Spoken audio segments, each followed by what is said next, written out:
Notary पद्धतीनं खरेदी केलेली 3000 स्क्वेअर फुटाची जागा कर आकारणीस नोंद घेण्यासाठी 50,000ची लाच स्वीकारल्याप्रकरणी महापालिकेचे वरिष्ठ मुख्य लेखानिक चंद्रकांत लक्ष्मण दोंतुळ अँटी करप्शनच्या जाळ्यात अडकले।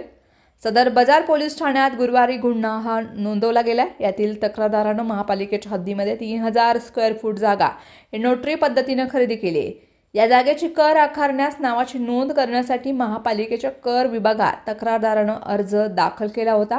तक्रारदारानं दोंतुळ यांची भेट घेतली असता त्यांनी 1 एप्रिल 1992 पासून 31 मार्च 2005 पर्यंत कायदेशीर 1,77,445 रुपये भरण्यास सांगितलं। तेवढा कर भरायचा नसेल तर 50,000 रुपये देण्यास सांगितलं।